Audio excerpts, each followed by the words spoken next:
Ratty. Ratatouille. Where are you? Oh, it's a tired boy. Oh dear. Tired grandpa. Oh my goodness. You tired? Hey, Babsy. Oh dear. Okay. Mr. Boswell. Yeah. Would you just like to intro our video of what people are about to watch? Welcome to Meals on Wheels. Horse feed delivery. For our late night feeds. No, what have people Oh yeah, on the actual video. Well, so... Sorry, can you just do that?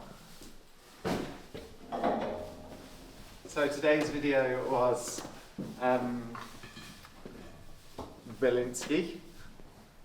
We had a little demo today with the gods getting older Dressage Society. So we rode a few horses with that. But tonight's video is Bielinski. Basically the whole session I did with him, just kind of working through the things I do with him. He's working at medium level, just starting his changes, and hopefully working towards Bruce and George soon. But yeah, hope you like the video, guys. If you do, give it a thumbs up. We've got a few more things coming up this week, like Indy's got a show coming, so lots more videos coming up for you soon. Hope you enjoy it. See,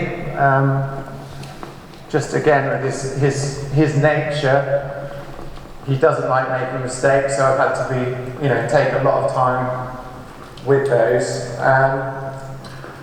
But yeah, he's kind of hopefully going to be ready for advanced league in Bruce and George next year.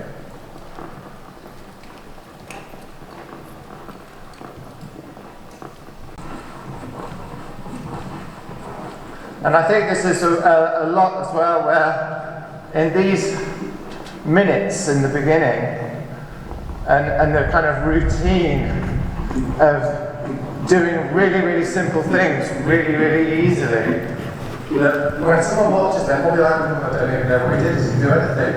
But this is where confidence is made with the nervous horses. The fact that they feel like, without pressure, they're getting every answer right. And I think that, with the nervous horse, the more they feel like they're getting it right, the more prepared they are to keep trying when they don't understand. And it's, often when a horse gets into trouble or starts misbehaving because it's confused, it's because the confusing question's been left on for too long. Quite often if they don't understand and you come away and then come back to it later, you'll get a better response anyway.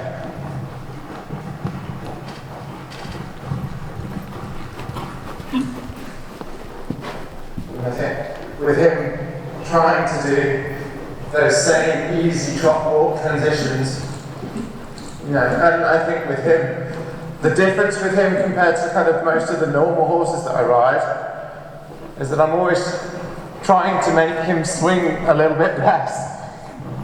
Every step he offers so much swing, and the longer he stays in the air, the less adjustable he becomes. So it's quite novel actually riding a horse that I'm always trying to make move a little bit less.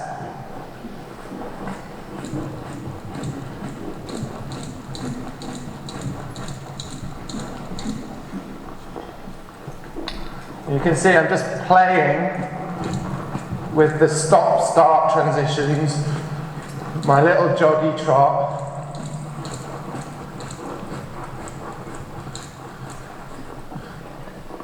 I want the feeling that when I'm doing these transitions that I could have a coffee and a fag if I wanted to. Not that I smoke, but it's not the 90s, no one smokes anymore, do they? But I want to feel like I could just sit up here all day mooching him around, starting, stopping.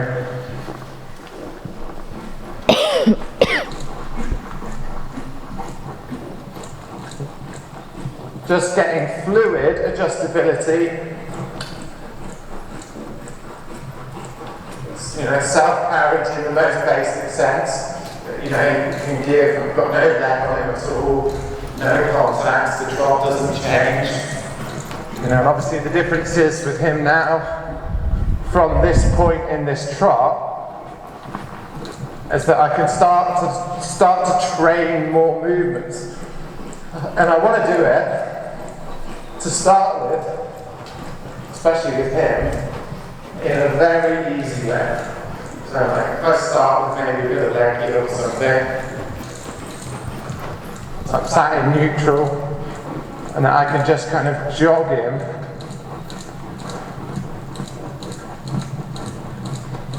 into an easy leg heel without the steps getting bigger.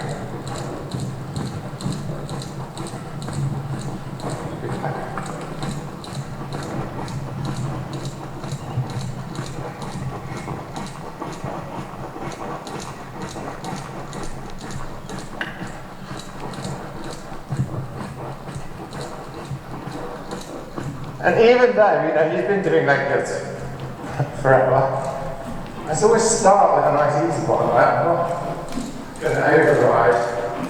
Going to get him kind of understanding what we're playing with, and then as I go on, develop it a bit more and a bit more.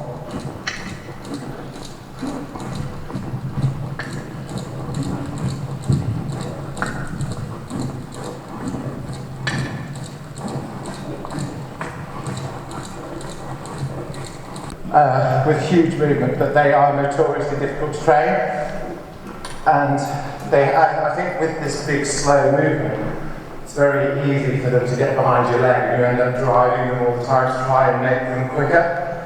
And you know, you end up losing that sensitivity to the point where these horses can become quite nappy. You see a lot of it.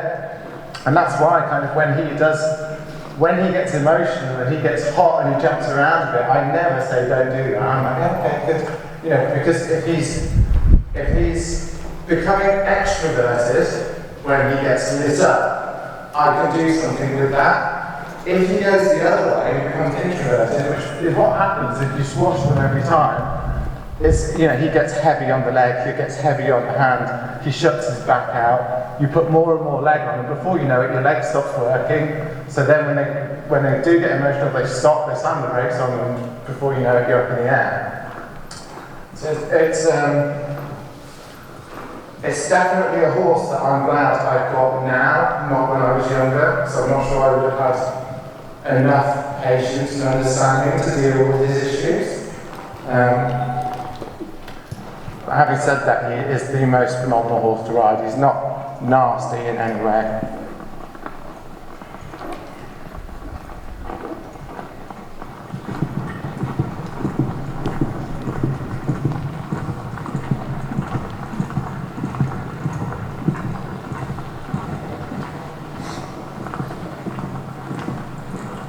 And I think we talked about, you know, lazy horses and how to make lazy horses more reactive. And it's the answer to that is there really is no quick way to make a lazy horse reactive. But the way to do it is to ride so sensitively that they start to really hear you. And I would say one of his biggest issues at the start was that he was highly emotional, but he was also really, really behind the leg. And that's where the issues stem from. Now, actually, he's become super reactive to the leg. That's taken 2 years of very consistent riding. So, just starting to introduce a little bit of travers in the canter. The travers is such an important tool as you start developing. I think, you know, probably I'd say travers is Carl's favourite exercise. I've been fortunate enough to train with him for years, and I can honestly say it's the thing I do the most is travers. I understand why. And that's because travers is really developing a bend around the inside leg, teaching the horse to travel into the bend. So your travers also trains your half pass, and then later on, your travers also trains your counter pirouette. So all of those hard movements you've got to do in the counter work for the high levels does come back to travers.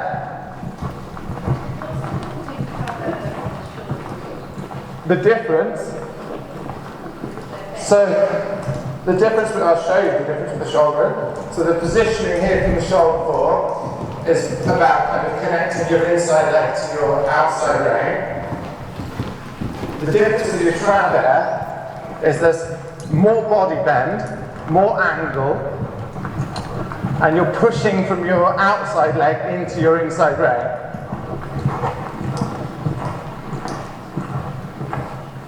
So again, I'll show you the shoulder fork. It should be slightly less angle, slightly less bending. Very good tool again, it's not that this is not a good tool, but to make the horse really, really supple with the travers, you can go for a bigger angle, unlock the horse around the inside leg and really develop a supple bend that you can hold with your body and let go with your hand. The horse becomes really, really loose and at the same time really, really engaged. So I'll take that now and develop it a little bit. So from the travers feeling, I'll go to a half pass.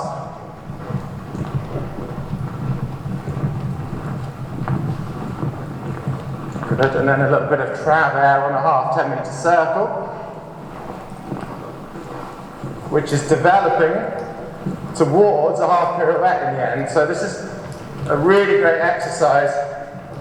Half pass, a little bit of shoulder forward, then travers on the half 10. So this is basically where I will ride his first half pirouettes.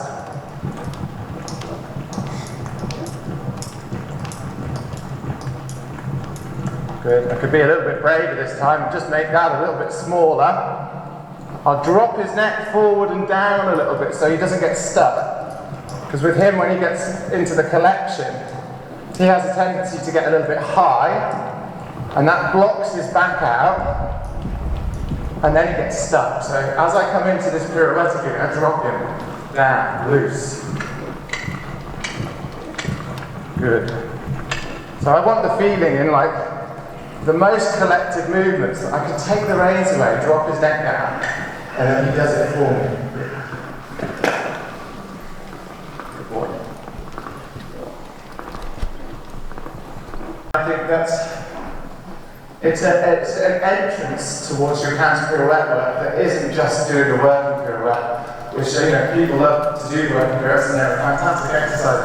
But to do a working pirouette really, really well, your horse has to be so bloody strong because you're staying on that turn the whole time. And the nice thing about that exercise with the half pass to the half circle travers back to the half pass is that the half pass offers a bit of relief. So whilst they're still bending around the leg and they're still in the same set of aids, they get a little bit of less collection in the half pass and then only have to do 5 or 6 steps of kind of really sitting and then back out again. So with your younger horses, it's a really, really good way to just get the understanding of the movement without putting them in a position where they feel like, God, this is relentless and hard.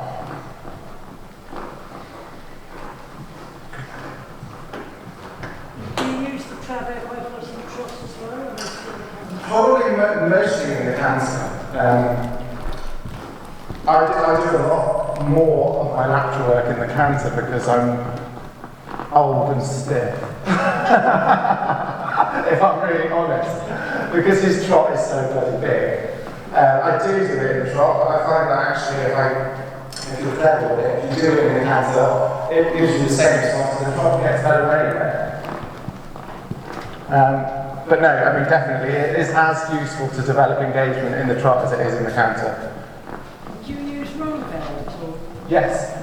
Yeah. Lots of in the walk. I do tons of walk half passes, walk travers, walk rondes, and I really kind of use my walk breaks to deserve that kind of suppleness. Because again, at the end of the day, you know, we're talking about riding with as much finesse as you can, aren't we? That's really got to be the goal. It's like, how can I do this in a way that I don't break a sweat, the horse doesn't feel kind of hounded. And for me that stems from, you know, it's like, I don't know what I'm trying to say. It's getting away from the traditional, you know, inside out to outside range, and you hear these sets of aids that are barked at people. And then these people that don't have really clear understanding of how to train horse, they get locked into it. So they start driving. Inside out to outside range is great, by the way. I don't have a problem with that, but my point is that when I'm riding, I'm not thinking driving from my inside leg to my outside rein every step, because who could be bothered? That's horrible. I want to sit relaxed, I want to have a nice time, and then I want to be able to utilise my diagonal aids, because that's how you train. You know, your left leg connects to your right leg, and your right leg connects to your left hand, and that's how you control every lateral movement, is through a diagonal set of aids. So whilst I'm riding around neutrally, I will think in the corners at points inside leg to outside rein. And then I'll do that for a couple of steps, only just to get the connection. So I feel like, okay, when I put my inside leg on to get to the outside rein, I get that reaction, I get engagement, then I go back to neutral and I just sit there. Okay, what am I feeling now? Does this feel good? If it doesn't feel good, what aids is going to make this better? And I don't think you can actually be that analytical about what your horse needs you to do if you're pumping and grinding like a good one. You know, if you're like puff, puff, puff, how do you actually know what your horse is doing? How do you feel? Because you're exhausted, you're fatigued, and your sensitivity's gone. So getting back to the, you know, the rond there, the travers, all of those exercises when you're walking around are working your diagonal sets of aids, which give you that refinement to be able to correct your horse when it comes in or out of balance, or, you know, loses engagement. I'll get used to my work now.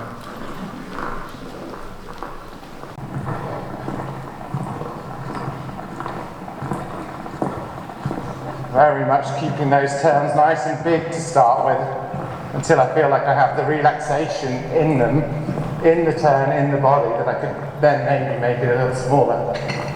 Stuff like that.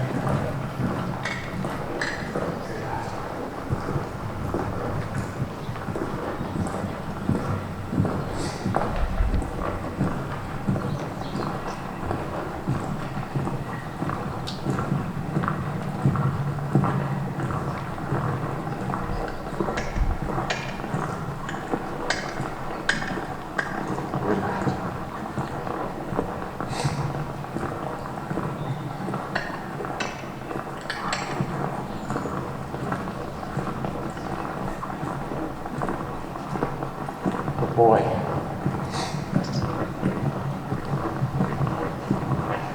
I mean, I'll be brave and I'll just show you the changes, just so in a few months' time you can tell me what a good job or better.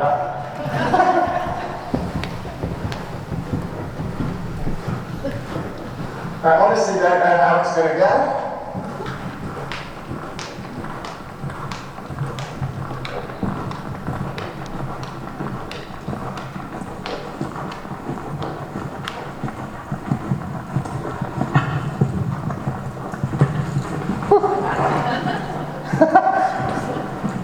They're a little bit dramatic, but actually that's very good for him.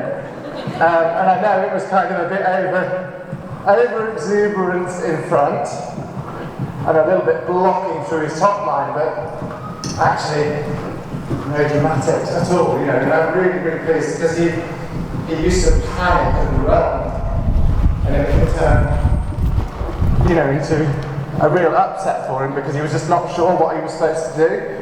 And there, he feels like we're kind of getting to a point where he does understand the job, but he still thinks it's quite a big deal.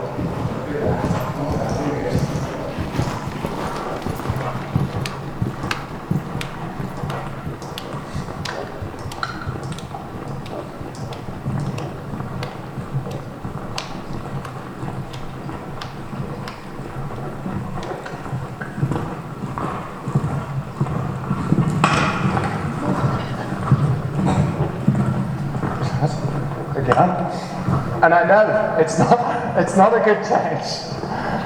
But for us, it is a good change, and that's really important. And I think, again, like I said, I'm so glad I got this horse now and not 10, 15 years ago, because I would have been tying myself in and not trying to get those changes. And actually, the most important thing for him is he doesn't know that he got it wrong. He doesn't know the difference between right and wrong. But the fact that he tries and he succeeded gives him confidence. And that is how I can improve it. Because if he panics because he thinks he got it wrong every time, he's not reliable. He stops thinking about how I can actually improve it. So I know those changes are they're probably still 6 months off being anywhere near test ready. And as long as I keep improving the canter and his confidence, I know they will get better. And I think that's, it's like everything with horses, it's a time game, it's a patience game. There are things that I know analytically when I went into that flying change that could be better. He was already holding himself 3 steps out because he knew what was coming. So the next time I would ride that, I would probably do it slightly differently in as much as I would wait. I wouldn't do it again in the same place. I would wait for him to drop his neck down and be a little bit softer. But those things with him, if I come round again and again, he is confident. So that's something I have to learn to do tomorrow. So I have to remember today, okay, what happened when I went to do that change? He got stiff in the back and he got a little hollow. The next time I do it with him, I'm going to drop his neck and ride him a little lower and probably a little bit more forward so he doesn't over-labour.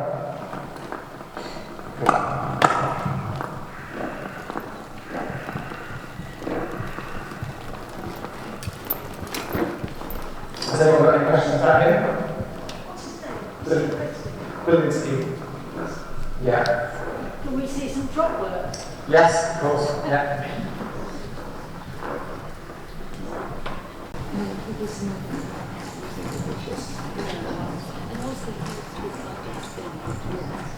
So, always mindful of him. I want his hind legs quicker, and I also want him to be able to trot shorter. That's the thing that's important for this horse to learn technically. So I want him shorter, I want him quicker. What I have to acknowledge at the minute is I can't do both at the same time. I've got to use my transitions to get the sensitivity, teach him to move small, even if it's a little slow, just jogging. Good. And then I can ride forwards and make him a little quicker. Good point. That's fine. And again, if he makes a mistake, or if I make a mistake and ask for too much, there isn't really a correction that needs to come, just repetition. Do that. Right, a little quick. Do that. And then I can come a little slow. And it's not slow is the wrong word, shorter. I don't want him slow, but I will tolerate that little bit of slowness to get him to give me his back and jog a bit. Good. Good. And as that becomes more adjustable, I'll just come back again. But I can give him a little bit of a touch and see if I can quicken it up. But I don't do that every time.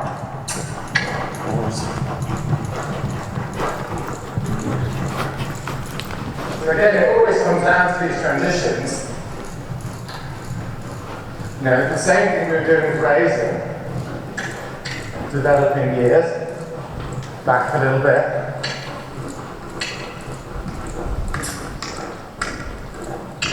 A bit loud.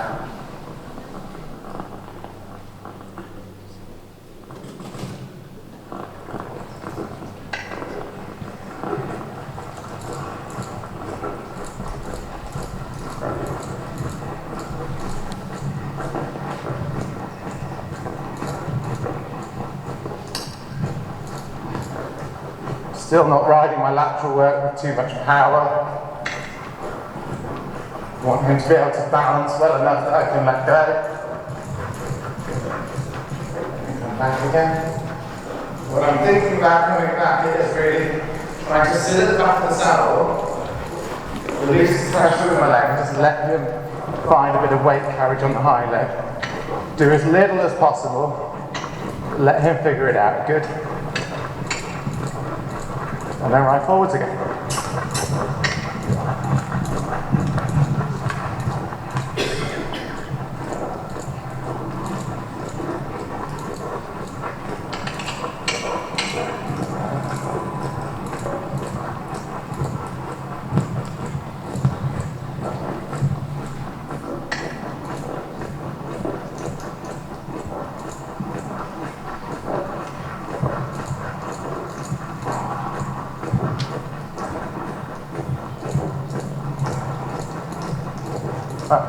So that's what happens to me a little bit in a test, is you get powered up and I'm not quite ready. I need to take some smaller steps, little steps, control it. I don't want to kill his enthusiasm, but I do need speed control and rhythm control.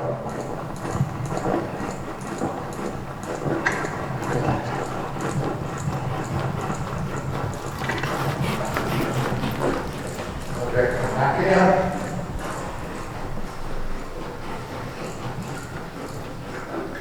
Good.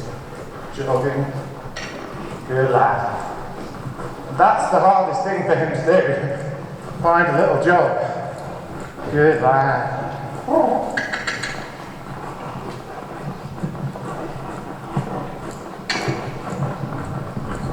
Good. And then I'll ride forwards again. My mistake.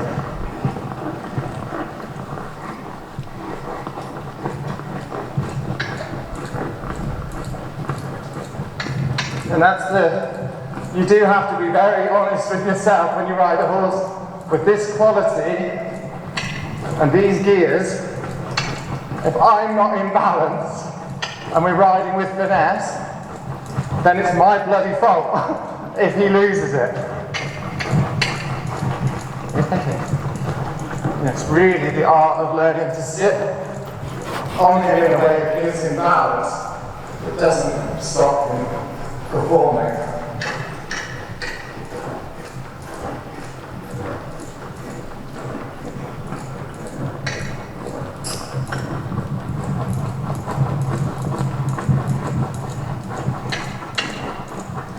Very happy with how he's going. The nicest thing, the nicest feeling you can have is when a horse like this lets you in.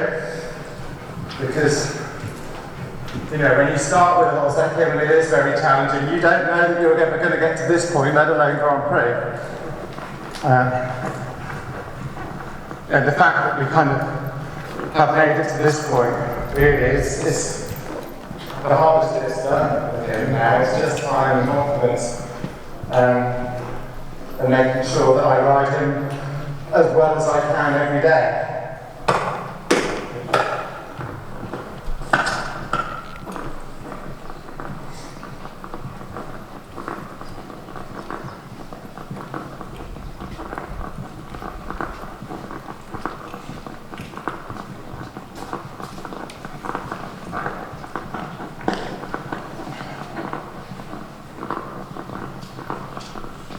Hopefully there wasn't too much heavy breathing in that.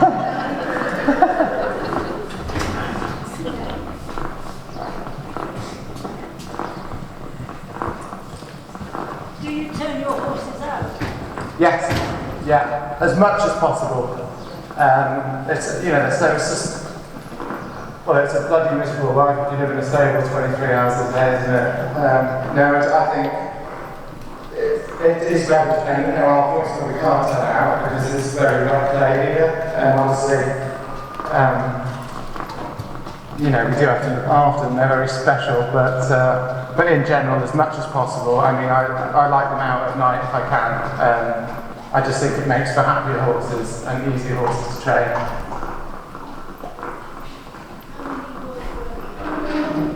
Sorry? 6. Yeah. We have the yard of 7. One is kind of semi-retired and then the other the other 6 were all in training.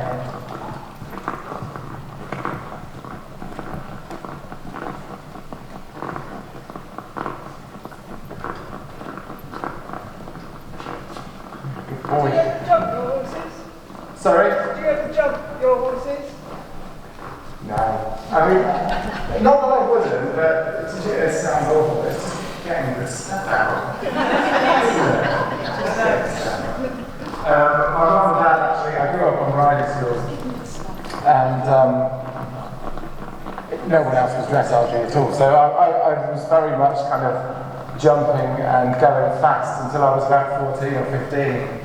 And then my mum had this really tricky mare in the riding school that kept bucking people off, and I ended up having some dressage lessons on it to try and get it better. And that was the beginning. And then I kind of really got the bug with that. But always did still jump. It's just, yeah, you just kind of get out of the habit. I still have had a pop here and there over the last few years. Don't do it, no. I mean, it's not that I think it's a great thing done well, but like everything, fitting everything in that you want to do and actually getting it done realistically doesn't always happen. But they do all go through the brook, so they do the water jump.